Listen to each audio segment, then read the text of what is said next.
Alright guys, welcome back to the channel. My name is Randall. This is the McClures. We react, review, we make fun of, we laugh at stuff over here. Links in the description if you want to help support the channel. And as always, you can shop McClures.com and buy quality American products. Help support the stream.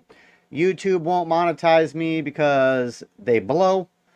And so we're relying on you guys for support to keep me going. I'm trying to make this a permanent gig and do this full time. So I need your guys' support if we want to keep it going. Kareem, he was raised for jihad until he saw the risen king. So this is a testimony from a Muslim named Kareem, I'm assuming. I am curious to check it out. The reason this grabbed my attention is I recently heard yesterday that 25% of Muslims who convert to Christianity because they saw Jesus. They had like an encounter, so to speak, either in a dream or something. But 25% is a very large number. So that intrigued me. And that thought planted in my brain made me want to watch this. So he was raised for jihad until he saw the risen king. Let's see what he says. Me and say, Kareem, may I see you a leader one day, coming with victory for Islam, or a leader who is coming back, death. In the Quran, we grow up with two things. First, you should give your life to God. Second, you should defeat Jews and Christians. I memorized the Quran. I memorized the Sunnah books. I did all of the responsibilities a Muslim should be doing every day. My daily life was always built and centralized around Islam. I was dreaming of that day until I got this fantastic opportunity when the Americans attacked Iraq. 2002, 2003, this was a big fight. And I said to myself, this is the moment where I will give my life to God. I was dreaming with this phone call that will come to me and this man who will help me to let me go and fight the infidels. And this call has come, and in that day the man told me, I'm sorry, Kareem, the operation has been cancelled. Bye. This call, this very sad call, the worst news I have ever received in my life. I got frustrated. I was so much frustrated.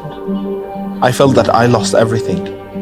I felt that I'm rejected by God himself. God has rejected me. In Islam, they believe that the people who give their life to God, the martyrdom, they are called by name by God himself. So for me, I was not called. After all the prayers, after all the fastings, after all the things I have done, I'm not called. This is a disaster. I started to disappear. I'm not out like before. Until one of the leaders called me and he said, I got to know what happened, Kareem, and I want to meet you. I went to meet him, and then he told me, Kareem, why you are so sad? I said, God didn't choose me to die. And this man said a prophecy, I believe. He said, maybe because he chose you to live. I asked him, what should I do now? He said, you need to evangelize. I started to evangelize like never before. I was everywhere, even on TV. In the first days, I was getting tense to Islam. But then the problem that I was not satisfied. There was something always missed, you know, something is not there. Here was my first problem, because when I went to study with Muslim apologists 80% of what they say is about Christians. Look how they wear, look, they are without hijab, look what they say. Only 20% about Christianity. And this 20% was not fair academically, because when you want to interpret one verse in the Quran, you need a lot to do. You need to read Asbab al-Nuzul, the reasons, you need to read the commentators, and you need to have basic knowledge of how to interpret. But when he was interpreting the Bible, he was just saying, you know, look, Jesus here is saying this and that. It was too obvious to be true. Too obvious. I said to myself, okay, now I need what I call the Christian tablet. So in another way, I want summary of the faith. Like doctrines. Tell me the doctrines. We believe in 1, 2, 3, 4, so we know what is wrong with that, which is easy to do, and then we evangelize these Christians. We do da'wah to them. Right. I tried. I searched around. It was very hard for me to come with something that I can understand or can grasp, until I started to be frustrated. By the end of many weeks, I started to talk to God, like, God, you don't want to help me here? I need help. Until one day, I was sitting on my computer and a dial-up advertising came up, you know, and the time of dial-up before Wi-Fi came up, and it was written on it, do you love Allah? I clicked it. I thought it's a Muslim website because they write Allah, you know, Allah is a Muslim word. But I found out that it's a Christian website. It speaks from Genesis till Jesus arrived to earth and resurrected, passing by the most central prophets in the Bible, like Noah, Abraham. This was amazing, to the extent that over the first time in my life, I looked and I said, maybe we are wrong? This is kind of impossible for a Salafi to say so, but maybe we are wrong. But who said that God exists? And I started to see that I don't have any evidence for anything. I don't have evidence for Islam. I don't have enough evidence for God himself.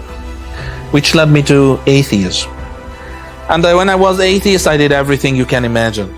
And then I was so tired, because I started to feel that atheism is not an alternative. And inside me, I feel that there is a God. And I deal with myself as if there is a God that I talk to inside me. Until one day, I was fed up. I came back home, many problems, many things that I cannot bear myself. Okay. And I looked at the sky and I said, you know what? You are too big for me. I cannot find you.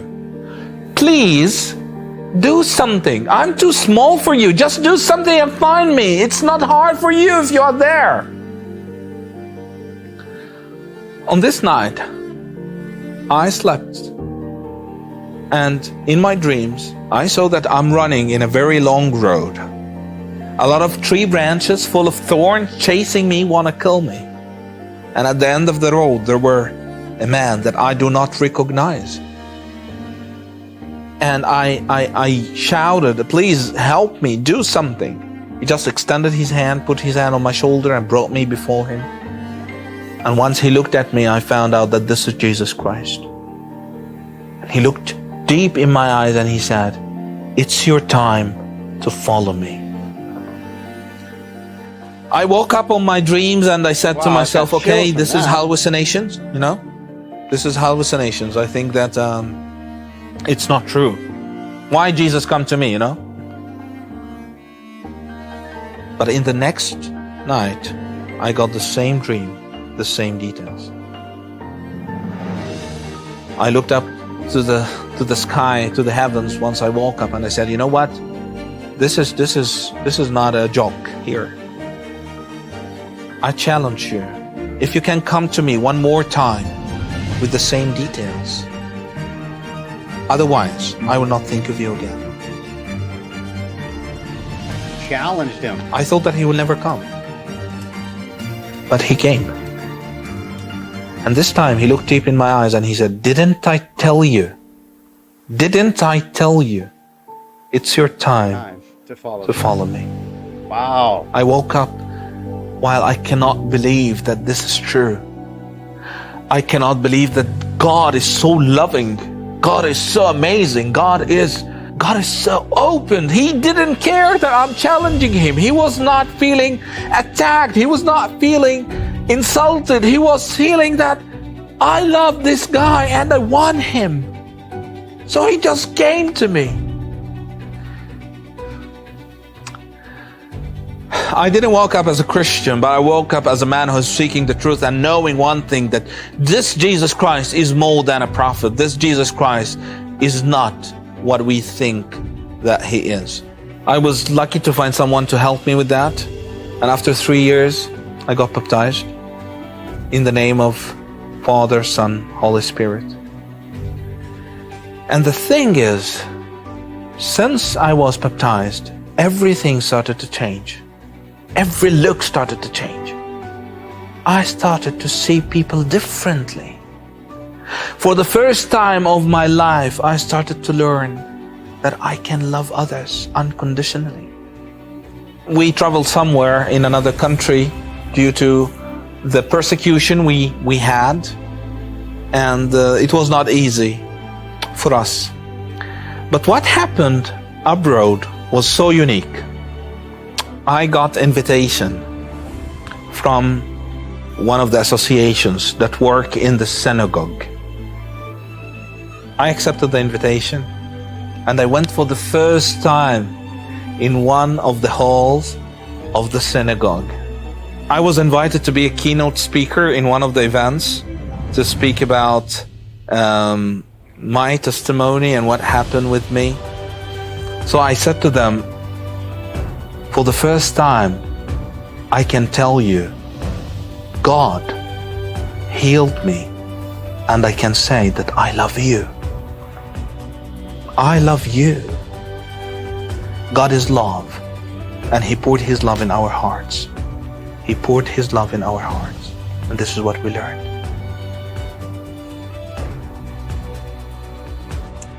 Amen. Amen. Powerful testimony there. Powerful testimony.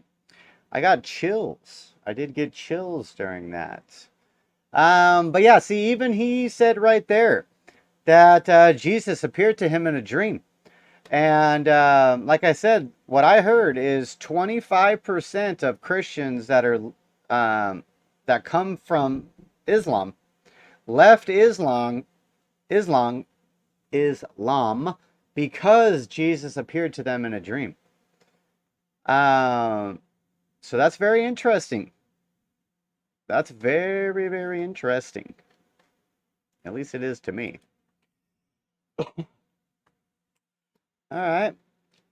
Well, I appreciate you guys stopping by for that one. That was something a little bit different. I was thinking maybe not to put that out as a video, but I think I will. I think I'll definitely put that out as a video.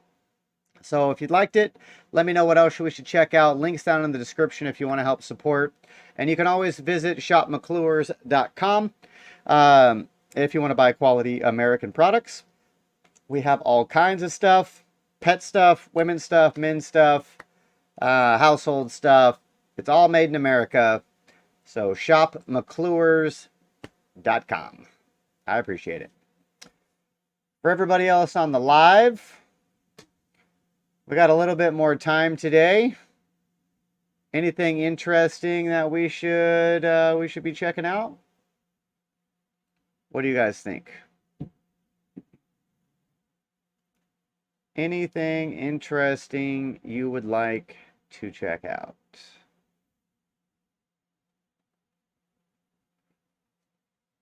Yeah. Shout out all my Twitch viewers today. We appreciate it. And shout out to all my Rumblers. We also appreciate you guys for stopping by. Make sure you follow so that way you get notified of the videos. But if you can remember the time, I'm pretty consistent. I think I've only missed one day ever. But yeah, Monday, Wednesdays, and Fridays, 3:30 to 5:30. I guess it's Mountain Time currently. I'm in Arizona, so our time zone doesn't change. Everybody else just changes around us.